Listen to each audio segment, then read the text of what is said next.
u sê, dis 'n nuwe begin vir die meeste van ons, dis vir my 'n nuwe begin na 52 jaar wat ek in 'n kerkdenominasie was en ek het die Here baie gevra vir wysheid met al die dinge wat gebeur het, al die vrae wat gevra was en het ek glo soos die Here my gelei het by die gedagte uitgekom om met u te praat oor die tema God kom woon onder sy mense.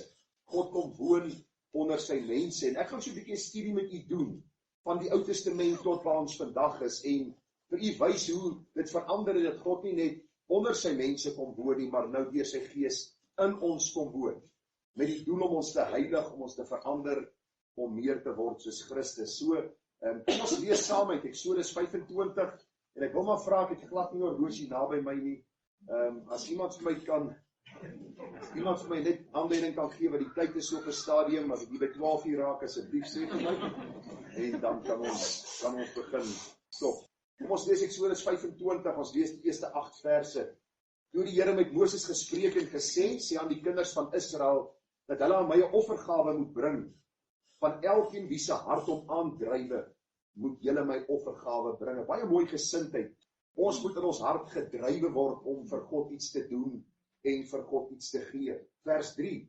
En dit is die offergawe wat julle van julle kant moet bring. Goud en silwer en koper en pers en purperrooi en bloedrooi stowwe en fyn linne en bokhaar en rooi geverfde ramsvelle en robbevelle en akasiëhout, olie vir die kandelaar, speserye vir die salfolie en vir die reukwerk van speserye, honikstene en stene om in te lê vir die skouerkleed en die borstas.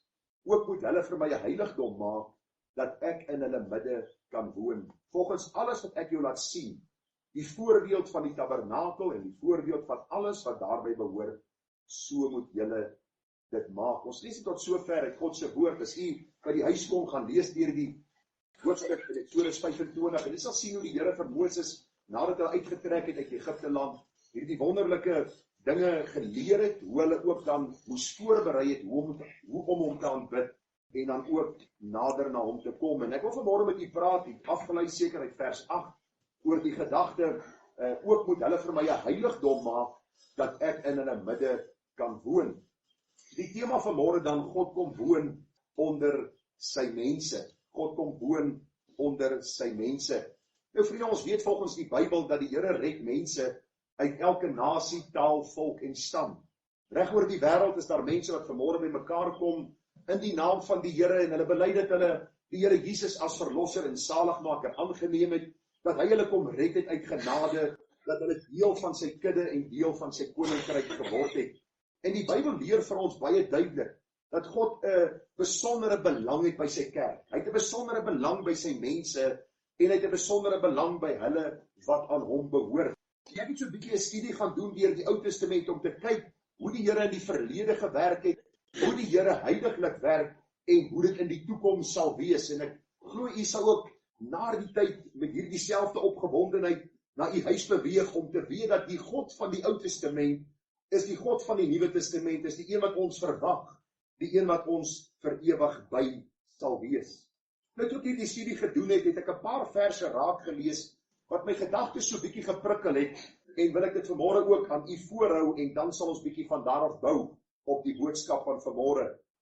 Die Bybel vra telkens die vraag en antwoord dit dan op verskillende plekke. In 1 Konings 28:27 sien ons hierdie woorde: maar sou God werklik op die aarde woon? Vraagteken.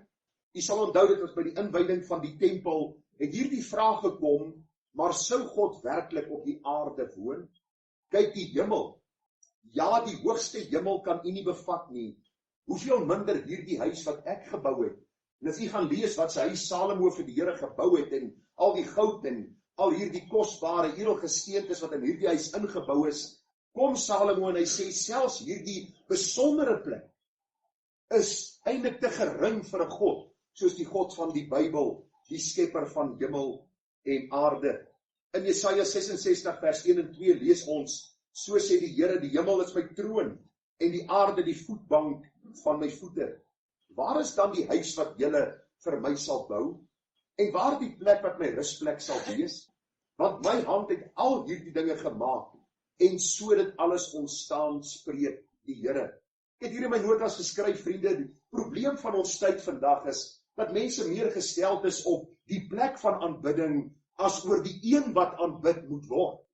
En ek wil die klem lê op hierdie gedagte vanmôre, dat ons hier by mekaar is om God te verheerlik. Dat ons hier is om eer te bring aan sy naam, en al kom ons by 'n geringe plek by mekaar, is ons hart en ons siele in verhouding met die God van die Bybel, en is dit daar 'n opgewondenheid in ons siel om te weet, dat hy ook in ons midde teenwoordig is. Want u sien, hierdie diens, hierdie erediens sal niks beteken nie, as daar nie 'n God was wat sy seën en sy siel daarop plaas nie.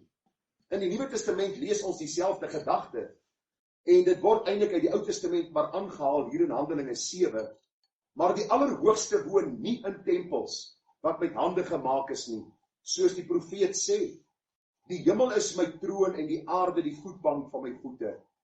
Watter soort huis sal julle vir my bou, sê die Here? Of hoedanig is die plek van my rus? Het my hand nie al hierdie dinge gemaak nie? Sien jy dieselfde gedagte? Ou Testament, Nuwe Testament, die hele gedagte dat God in die hoogste hemele woon, die aarde is die voetbank van sy voete, maar ons gaan vanmôre sien hoe hy ook onder sy kinders kom woning maak, omdat hy 'n besondere liefde vir sy kinders het. En dit het my opgewonde gemaak in my siel, en ek hoop u sal dieselfde opgewondenheid deel, wanneer ons vanmôre hierdie studie hanteer. U sien, as die hoogste hemele God se grootheid nie kan bevat nie, is die vraag vanmôre wat ons moet probeer beantwoord, hoe is dit moontlik dat hy onder ons kom woning maak? Hoe is dit dat hy onder ons kom woning maak, as die hoogste hemele nie sy grootheid kan bevat nie? U moet onthou, as ons praat van die hoogste hemele, ons praat van serafs en engele wat hom aanbid. Ons praat van hierdie magtige wesens wat eer bring aan die God van die Bybel. En ag vriende, hoe is dit moontlik dat hy op aarde sy woning sal kom maak? En kom ek gaan u gou deur die woord begelei.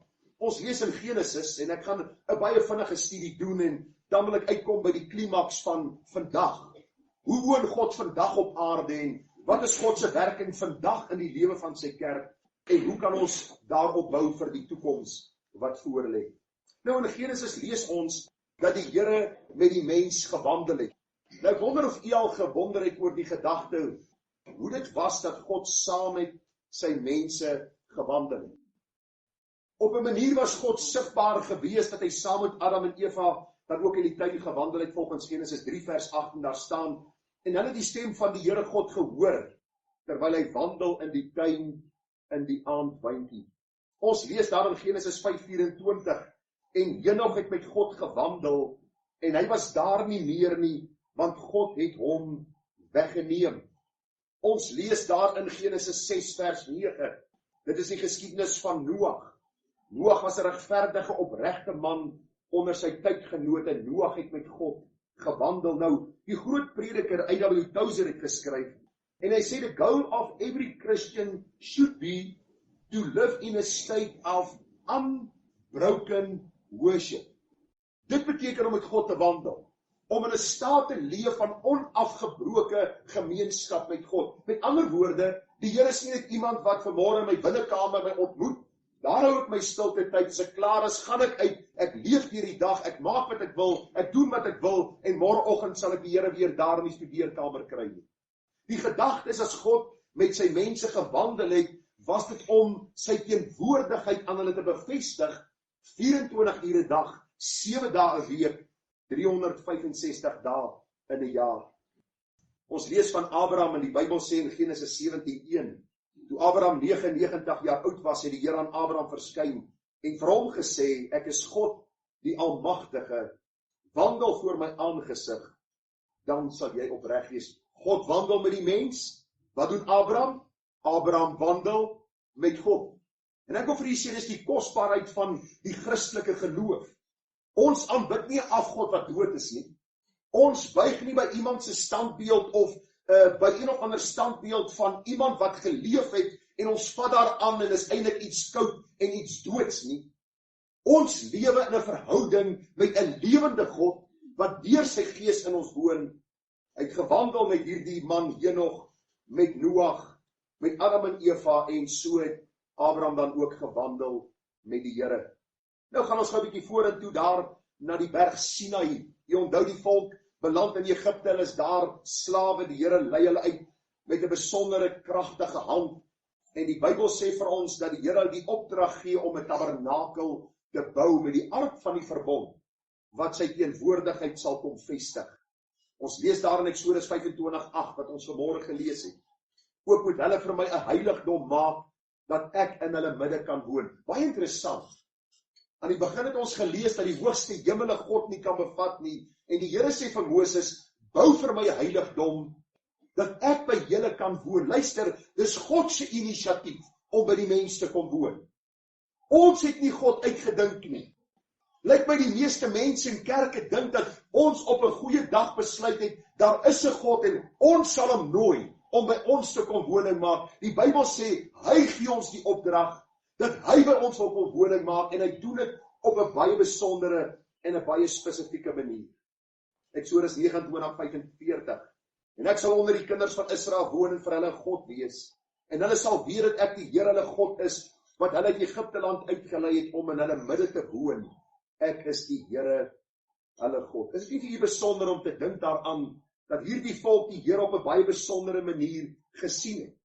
Die berg Sinai het gebrand, sê die Bybel. Hulle het God se stem gehoor, hoe hy praat en hoe hy vir hierdie volk die wette gee. Ek wil vir u sê, baie keer as ek daaraan dink, dan wonder ek, hoe moes dit gewees het? En die Bybel gee vir ons so ietsie van 'n verduideliking, dat die volk naderhand vir Moses gesê het, praat jy liewers met ons, dat God nie met ons praat nie, anders sterwe ons. U sien die sondigheid, wat die blokkasie tussen ons en die Here is, moet weggeneem word, sodat ons die wandel saam met God beter kan verstaan, en ook beter kan beleef. Eksodus 40, vers 34 tot 38, daar staan, toe die wolk die tent van samekoms oordek, en die heerlikheid van die Here die tabernakel vervul, sodat Moses nie in die tent van samekoms kon ingaan nie, omdat die wolk daarop gerus en die heerlikheid van die Here die tabernakel vervul het. Want die wolk van die Here was bedags op die tabernakel, en vuur was snags daarin, voor die oë van die hele huis van Israel, op al hulle togte. Ek wil vra, jy moet gou in hierdie prentjie dink. Hier in die middel was die tabernakel, die ark van die verbond was daarin, en hierdie 12 stamme was reg rondom hierdie tabernakel kamp opgeslaan. En as iemand uit hulle tent uitkom en hulle kyk na die middel, dan sien hulle die wolkkolom in die dag en die aand, sien hulle die vuurkolom, en hulle weet, God is in ons midde. Hy het kom woning maak by ons. Maar ek lees die hartseer, en terwille van tyd, en ek weet ons het 'n bietjie laat begin, kan ek ongelukkig nie alles sê wat ek graag wil sê nie, maar een iets het vir my opgeval is dat die volk deur hulle sonde dikwels God se teenwoordigheid in hulle lewe nie ervaar het nie. Ek lees daar in 1 Samuel 4 vers 19. Jy onthou ons wat gebeur het, dat daar 'n oorlog uitgebreek het, en eindelik het God sy volk gestraf weens hulle sonde, en die Bybel sê, en sy skoondogter, dit is Eli die hoofpriester, onthou u, hy het 2 deegniete van seuns gehad, wat met boosheid omgegaan het in die volk, en met die vrouens van die volk gemeenskap gehad het, en gesteel het van die mense. En die Here bring die oordeel oor hierdie volk, en die Bybel sê vir ons, en sy skoondogter, dis die skoondogter van Eli, die vrou van Pinias, was ver heen in haar swangerskap. Toe sy dat die tyding hoor dat die ark van God geneem is, en dat haar skoonvader en haar man gesterf het, het sy haar krom gebuig en gebaar, want haar barensweet haar oorval. En terwyl sy op sterwe lê, sê die vroue wat by haar staan, wees nie bevrees nie, want jy het 'n seun gebaar, maar sy het nie geantwoord, en dit nie ter harte geneem nie, maar die seentjie Ikabod genoem en gesê, weggevoer is die eer uit Israel, met die oog op die wegneming van die ark van God, en met die oog op haar skoonvader en haar man.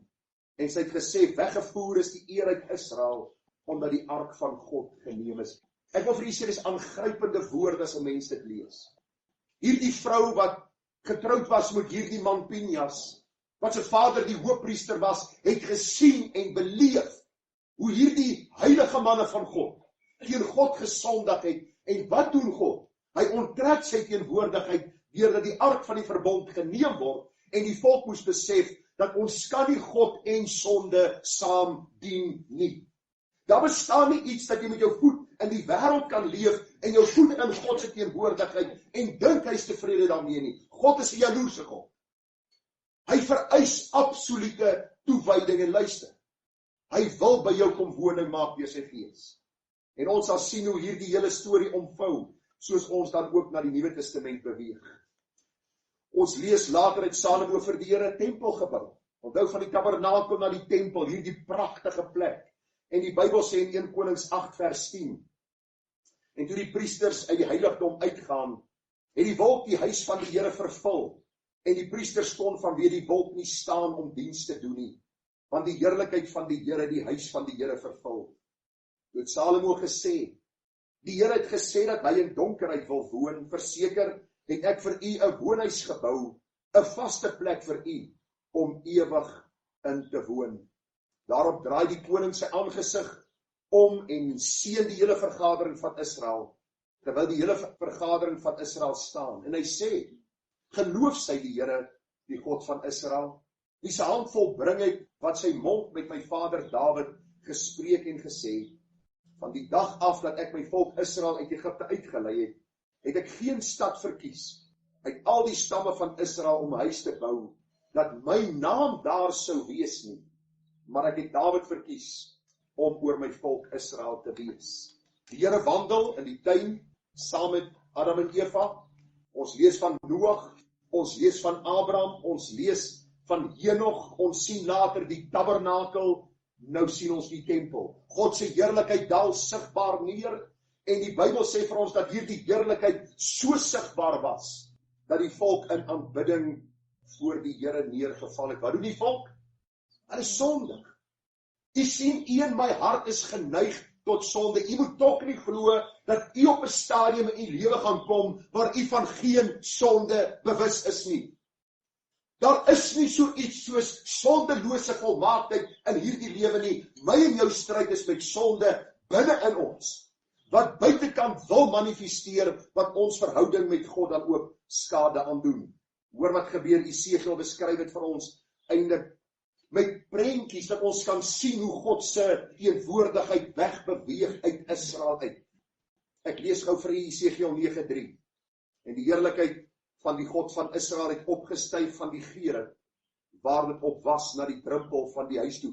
Wat praat Esegiel van? Onthou die tabernakel het die ark van die verbond gehad.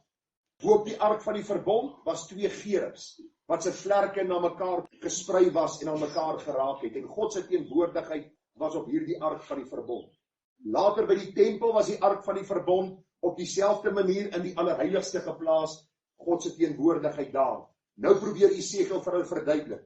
Deur hulle sonde, sê die Bybel, het die heerlikheid van God opgestyg van die gere.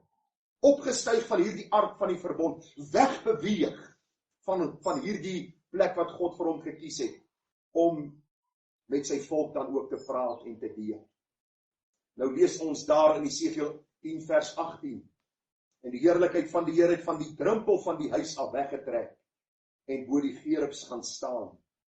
En dan 11 vers 23 van Esegiel sê, en die heerlikheid van die Here het opgestyg uit die stad uit, en het weggegaan en gaan staan op die berg wat oos van die stad lê. Die Here wys aan hierdie profeet Esegiel, luister, ek wil vir my 'n woning kom maak by julle, maar deur julle sonde beweeg ek weg, want God is 'n jaloerse God. Hy sal nie sy kind se hart deel met sonde en ongeregtigheid nie. En die volk moes dit dan ook geleer het. Jesus, die kosbaarste en wonderlikste manier hoe God dan ook vir ons sy teenwoordigheid kom wys het op aarde. Die Bybel sê vir ons in Johannes 1 vers 14, en die woord het vlees geword en het onder ons gewoon. En ons het sy heerlikheid aanskou, 'n heerlikheid soos die van die eengeborene wat van die Vader kom vol genade en waarheid. Sê gou vir my, wat het die mense gedoen toe God hom sigbaar kon vertoon het aan hulle? Wat het hulle met hom gedoen? Jesus kom op 'n stadium en hy sê met hartseer, hy sê Jerusalem, Jerusalem, Matteus 23:37, jy wat die profete doodmaak en stenig, die wat na jou gestuur is, Hoe dikwels wou ek jou kinders bymekaar maak, net soos 'n hengar kykens onder die vlerke bymekaar maak, en julle wou nie. Kyk, julle huis word vir julle woes gelaat. Wil u weet waarom die volk Israel tot vandag toe nog een van die mees vervolgde volke in die wêreld is? Wil u weet waarom? Want hulle het hulle Messias verwerp.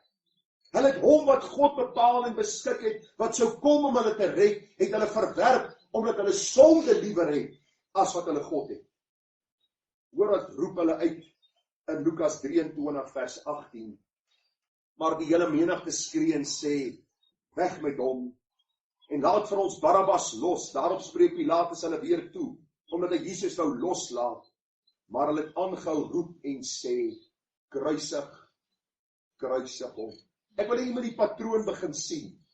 In die Ou Testament wandel God met die mense, en die Bybel sê vir ons, hy het sy teenwoordigheid sigbaar gemaak in die tabernakel, in die tempel, en deur sonde het daar elke keer skeiding gekom tussen God en sy mense. En nou, wat is die boodskap vir my en jou vanmôre hierin, as ons praat oor die gedagte dat God by ons wil woning kom maak? U sien, hier is die kosbaarheid van hierdie boodskap. Dat die Here nie net by ons kom woon nie, maar in ons. En jy gaan sien hoe kosbaar die Nuwe Testament die boodskap deurgee, waar die oorgang van die Ou Testament na die Nuwe Testament kom, dat God nie net meer sigbaar by sy mense is nie, maar nou in hulle kom woon, en op 'n besondere manier hulle versterk, sodat hulle staande kan bly, en wanneer hulle sondig, dan wyk die Here nie van hulle nie. Hy onttrek nie van hulle nie. Hulle is nie gered en dan ongered nie. Daar is stuk van die Here, ons weet. Maar kom ek lees vir u die kosbare gedagte. Vandag woon God in sy kinders se harte, sê die Here nie vir ons in Johannes 14:16. En ek sal die Vader bid en hy sal julle ander trooster gee, om by julle te bly tot in ewigheid. Die Gees van die waarheid wat die wêreld nie kan ontvang nie, omdat dit hom nie sien en hom nie ken nie. Maar julle ken hom, omdat hy by julle bly en in julle sal wees. Ek het vanmôre vir iemand hier gesê wat ek gegroet het, toe ek myself is bly om hier te wees, toe sê ek, weet julle, ek is net so bly, want die kerk van Jesus bestaan nie uit 4 mure nie. Dit bestaan nie uit deure en stoele nie. Dit bestaan uit mense waarin God se Gees kom woning maak. Hy kom woon nou in ons. So ons sien nie meer hierdie gesig van Esegiel, waar die teenwoordigheid van God onttrek nie, maar juis God se teenwoordigheid in ons, sodat hy ons kan heilig om meer te word soos Jesus. 1 Korintiërs 3:16, weet julle nie, dat julle 'n tempel van God is en die Gees van God in julle woon nie? Ek wil vanmôre vir jou vra in besonder. Antwoord vanmôre voor die Here. Kan jy met sekerheid sê dat God se Gees in jou woon? Hoe kan jy seker wees? Is wanneer jy by die kruis kom kniel het, wanneer jy verlossing buite jouself soek, in die verlosser Jesus Christus, en wanneer jy die pad stap saam met die Here, deur die werking van sy Heilige Gees. 1 Korintiërs 6:19 sê, of weet julle nie, dat julle liggaam 'n tempel is van die Heilige Gees wat in julle is, wat julle van God het, en dat julle nie aan julle self behoort nie. Nou ek weet die meeste van ons hou nie van om in 'n spieël te kyk nie. Want jy kyk en dan sê jy, Jesus, maar hierdie dubbeltjie van my word nou wil. Of jy kyk na jouself en jy dink jouself, hoekom het ek sulke groot ore op? Hoekom is my neus so knop neus? So ons probeer soveel as moontlik die spieël vermy vir alles ons opstaan in die oggend. As jy nou goed wil wakker word, kyk vir jouself in die spieël as jy wakker word. Jy skrik jouself môre toe jy dink as iemand anderste in jou huis, maar wat is die gedagte wat ek hier wil gee?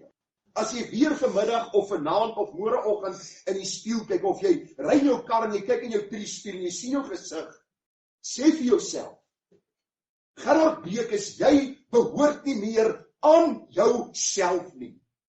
Jy moet hierdie gedagte begin koester, jy behoort nou aan God, wat deur sy Gees in jou woon. Ons moet onsself leer, ons moet onsself dissiplineer, ons moet vir onsself preek, en vir onsself sê, luister, deur God se Gees, as jy gered is, woon God in jou, jy behoort nie meer aan jouself. Jy's weggegee aan iemand anders. Dis die dag toe ek my vrou ontvang het, is sy weggegee. Sy het nie my eiendom geword nie, maar ek sal nogal daarvan hou, as sy dit so sal sien. Maar sy is nou myne, weggegee, sodat ek haar kan ontvang, sodat ek vir haar kan sorg. Die Bybel sê, dat God deur sy gees in ons woon, sodat ons kan besef, dat ons nie meer aan onsself behoort nie. Hoor wat sê vers 20, julle is duur gekoop. Kom ons staan stil, ons leef in 'n tyd waar geld baie belangrik is. Ons almal het te min. Lukas Maree se lied, ek kom doen met 1 miljoen, klink vir ons soos 'n veeverhaal. Want 1 miljoen is nie meer genoeg nie. Iemand anders sal die lied moet herskryf. Maar die gedagte is, die Bybel sê ons is duur gekoop. Wat het dit God gekos om ons vry te koop? Kosbare bloed van sy seun, Jesus Christus. Hoor wat gebeur? Julle is duur gekoop, verheerlik God dan in julle liggaam en in julle gees wat aan God behoort. So as jy nie meer aan jouself behoort nie, aan wie behoort jy nou? Jy behoort aan God, wat jou duur gekoop het. Wat is die praktiese implikasie? Ek gaan dit vinnig vir u deurgee. Hoe laat is dit? 10 Kwart voor. Ek gaan nou oor die vandag. Want hier sal dit beter, kwart voor. Wat beteken dit in die praktyk, vriende? Eenvoudig, die Here deur sy gees het nou in ons harte kom woon. As ons praat van God het by ons kom woning maak, dan het ons gesien in die Ou Testament hoe dit gewerk het, en by die Nuwe Testament, by die uitstorting van die Heilige Gees, by die redding van 'n Nuwe Testamentiese gelowige, kom woon God in ons harte. Die woordjie tabernakel beteken 'n dwelling place. Daar is 'n dwelling place in my hart, 'n plek waar God nou kom woning maak. Hy is in ons en ons is in hom. 1 Korintiërs 6 vers 19. Die tweede gedagte, deur sy inwoning sien God ons in guns aan, omdat ons duur gekoop is deur die bloed van die lam. Hoeveel van u het hierdie week daarom gedink, God sien my in guns aan? Hy's lief vir my.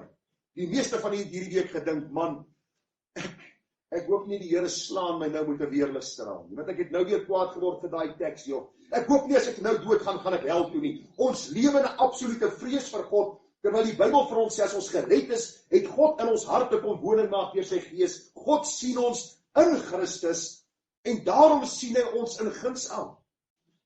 Dit is so wonderlik, onthou jy vir koning Ahasveros en vir Ester? Nou, daai konings was diktators. As jy naby sy troonkamer gekom het en hy sien jou, en hy was nie lus vir jou nie, dan het hy gewys, maak hierdie ou klaar. Ester gaan staan en as Ahasveros sien haar, wat doen hy? Hy steek die staf na toe uit, die scepter. En dis wat God elke dag met ons as sy kinders doen. As ons na hom toe kom, dan steek hy die scepter van sy genade uit. Hy nooi ons in sy troonkamer. Waarom? Omdat sy gees in ons woon. Nie omdat ons so goed is nie, nie omdat ons een of ander iets bereik het nie, maar omdat ons in sy seun Jesus Christus verseël en verlos is. Ek wil hê met die gedagte bedink. God sien ons in guns aan, omdat hy nou in ons woon deur sy gees. Deur sy inwoning verander hy ons na die beeld van sy seun, 2 Korintiërs 3:18. En terwyl ons almal met onbedekte gesig soos in 'n spieël die heerlikheid van die Here aanskou, word ons van gedaante verander na dieselfde beeld van heerlikheid tot heerlikheid as deur die Here wat die Gees is. Wie sou kon dink dat 'n wurm 'n vlinder kan word? Jy al daaraan gedink?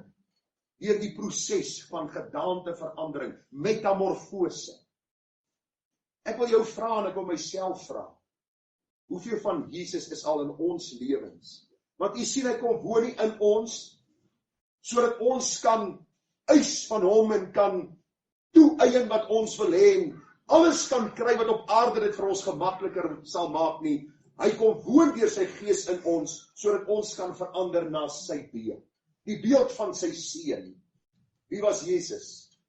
Hy sê, kom na my toe, ek is sagmoedig en nederig van hart. Jy sal rus vind vir jou siel. Glo my, die afgelope week moes ek hierdie vers en hierdie gedagte oor en oor bepeins. Jy vind rus vir jou siel. Nie wanneer jy kwaad met kwaad vergeld nie, maar wanneer jy kwaad met goed vergeld. Dan verander ons na die beeld van die seun van die lewende God. Deur sy inwoning is daar konstante gemeenskap met hom. Galasiërs 4 vers 6, en omdat julle kinders is, het God die gees van sy seun in julle harte uitgestuur, en hy roep Abba Vader. Luister, jy hoef nie nou te ry en te wonder, okay, wonder of Jesus nog in my studeerkamer is. Ek hoop hy's nog daar en hy wag vir my, dat ek hom net kan sien. Of ek hoop nie ek verloor hom een of ander tyd as ek nou miskien by die werk is of wat ook al nie. Ek probeer u prakties laat dink oor hierdie gedagte. Die Here deur sy Gees woon nou in ons, God kom maak by ons woning en ons kan seker wees dat ons konstante gemeenskap het met hierdie God. Ons het mos nou klein kind gekry. Net of jy sê ek weet nie wat se stoel sit ek nie op nie. Maar daar's nou 3 seuns en 'n klein kind. So ek dink ek is al in die kattebak. Nie heeltemal nie, maar nou sien sy hierdie foto's en die video's van die kleinde. En sy vat partykeer aan die foon. En dis net so die verlang en ek besef, maar luister, daar is afstand tussen ons en die kleinkind. Daar's nooit afstand tussen ons en God nie. Nooit nie. Ek wil hê jy moet die begrip kry, deur sy Gees woon hy in ons en daar is konstante gemeenskap. As jy daar in die kar ry en daar is in jou siel 'n behoefte, dan roep jy na God en hy hoor jou onmiddellik, want dis hy wat hierdie begeerte in jou hart skep om na hom te roep.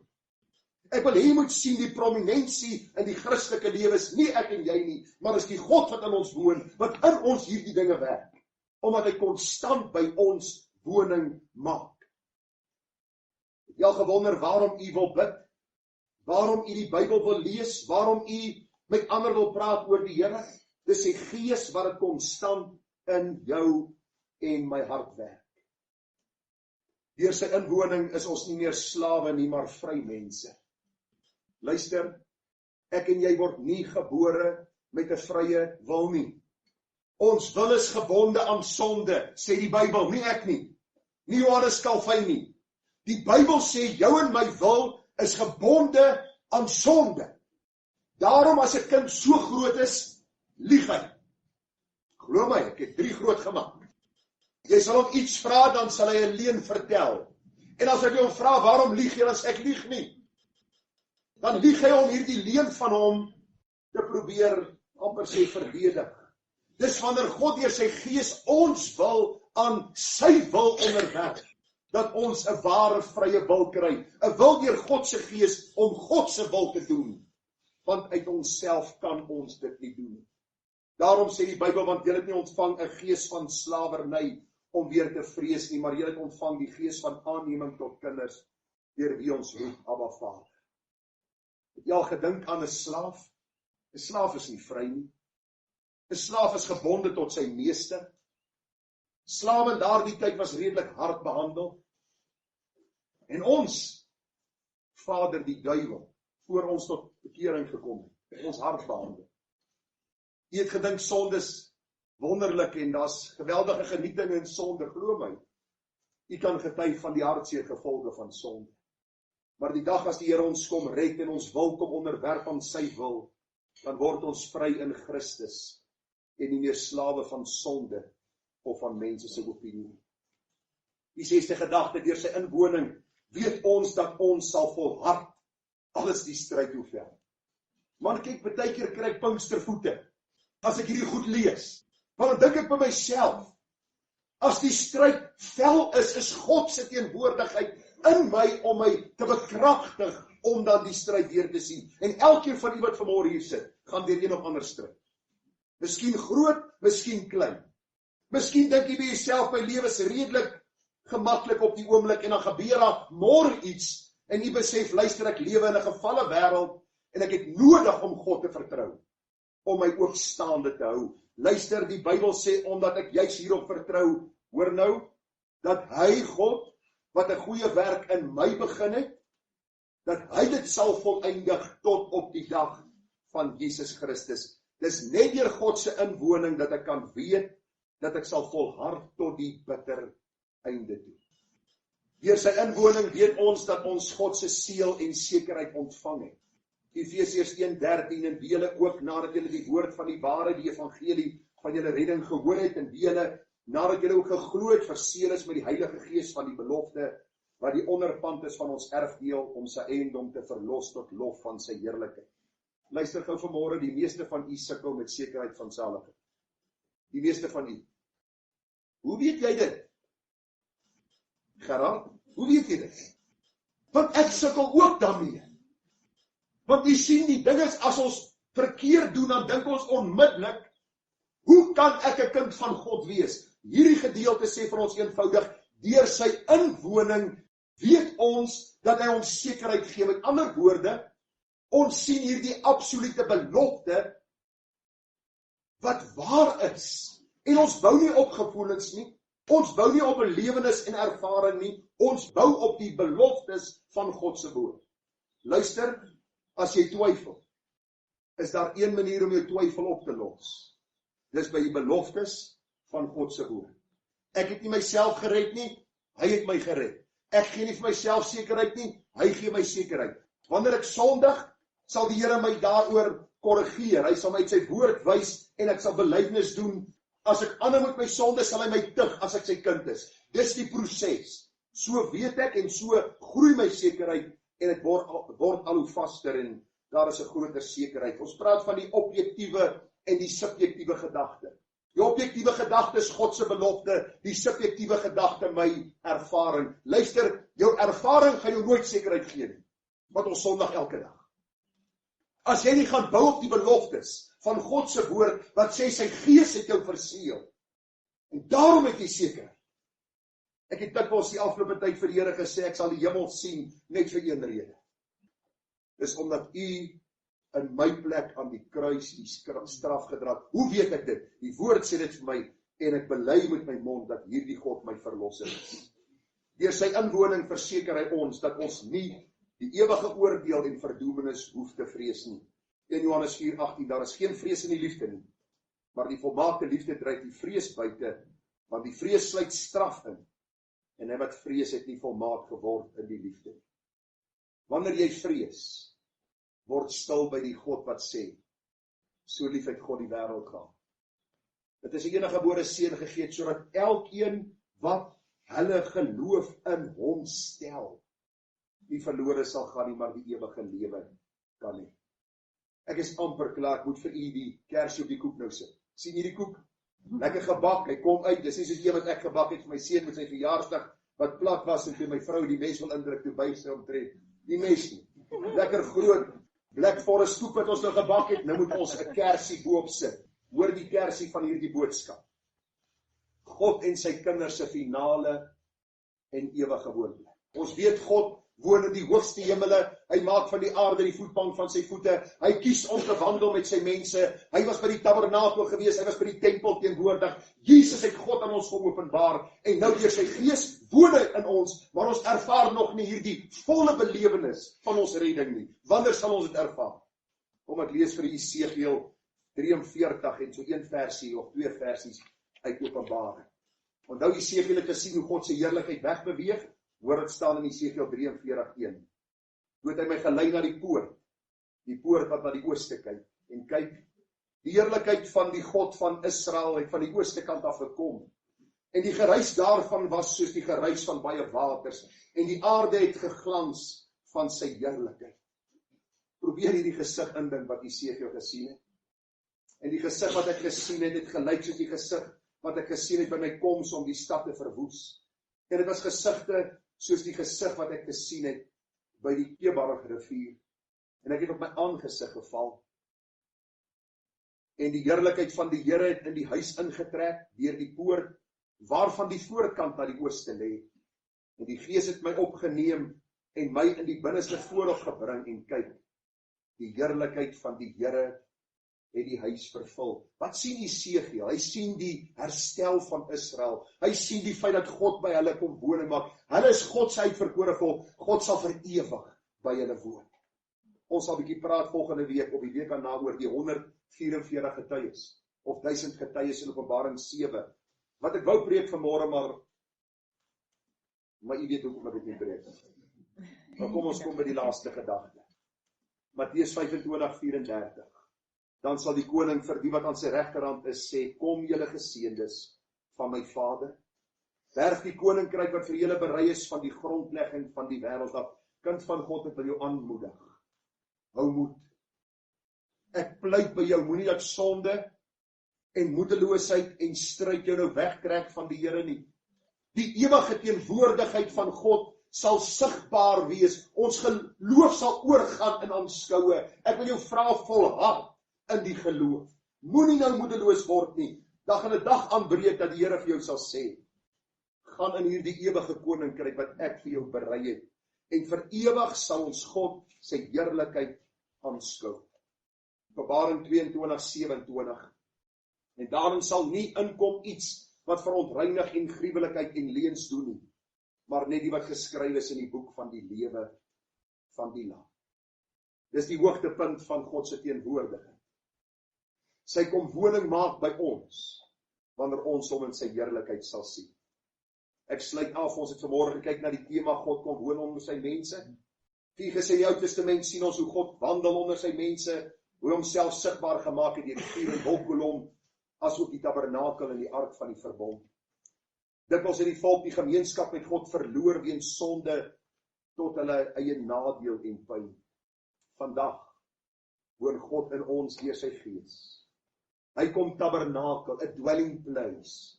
Hy kom tabernakel by ons, hy wandel saam ons, hy leer ons deur sy Gees en verseël ons en gee ons die belofte dat hy die goeie werk sal volëindig. Wat moet ons reaksie wees? Jakobus 4 vers 5. Of meen julle dat die skrifte vergeefs sê, met jaloersheid begeer die Gees wat in ons woon. Is ek jaloers op hierdie pop wat hier voorsit? Glo my, ek sal tot vir Mike Tyson aanvat en daar. Daar's 'n gesonde jaloesie in my hart vir haar. God sê hy is jaloers oor sy kinders. Hy wil ons nie deel met die wêreld nie. Hy wil ons nie deel met sonde nie. Die prys was te groot. Jesus het gesterf om jou te koop. Wat moet jou reaksie wees? Here, ek wil deur u Gees my allerbeste vir u gee. Daarom dink ek, halleluja, die 314 som dit vir my die mooiste op. Hoor die woorde. Meer heiligheid gee my. Here, meer gloed in my hart. Meer troos in beproewing oor sonde. Meer smart. Meer steun op my heiland, meer trou op hom let. Meer vreugde in arbeid. En ek dink ons almal sê vanmôre meer krag in gebed. Meer dankbaarheid, Here, gee my. Meer rus in die Here. Meer drang tot sy glorie. Meer roem in sy eer. Meer smart oor sy droefheid, meer heil uit sy wet. Meer moed in beproewing. Meer lof waar hy red. Meer reinheid, o skenk my. Meer krag om te win. Meer vryheid van bande, meer hemelse sin. Meer vrug in u diens, Heer. Meer werk vir u ryk. Meer werksaam en heilig, u Heer. Meer gelyk. As God by ons kom woning maak, dan woon hy in ons deur sy Gees. Met jaloersheid begeering, dat ons elke dag sal sê, meer van u, Here, en minder van myself. Mag dit waar wees van ons gemeente. Mag dit waar wees van elke individu. Dis 'n stryd, maar dis 'n goeie stryd. Daar gaan 'n dag van beloning aanbreek, waar ons die ewige woning tegemoet sal gaan, en vir ewig by ons Vader sal wees. Kom ons bid saam. Wat 'n voorreg, Here, dat ons vanmôre na hierdie baie besondere gedagte kon kyk, hoe u deur die geskiedenis onder u mense kom woon het, en in die Nuwe Testament in u kinders se harte kom woning maak, en vir ons die belofte gee van 'n ewige woonplek saam met u. Watter vreugde, watter blydskap, watter opgewondenheid is daar net in ons siele. Daarom bid ons vir getrou. Daarom bid ons vir toewyding. En ons bely vanmôre, Here, sonder u kan ons niks doen. Sal u ons wil onderwerp aan u wil, sal u ons deurgangs heilig en reinig en help om ons allerbeste vir u te gee. En dan te bely, dis nie uit my krag, maar ek is tot alles in staat deur Christus wat met die krag. Ek is in staat om sonde te oorwin, ek is in staat om heilig te lewe, ek is in staat om meer dankbaar te wees, ek is in staat om te vergewe, juis omdat God in my hart kom woning maak. Dankie Vader vir u Gees, dankie vir ons Here Jesus as absolute voorbeeld. Hou ons oë gefestig op hom, die leidsman, die volleinder van ons geloof.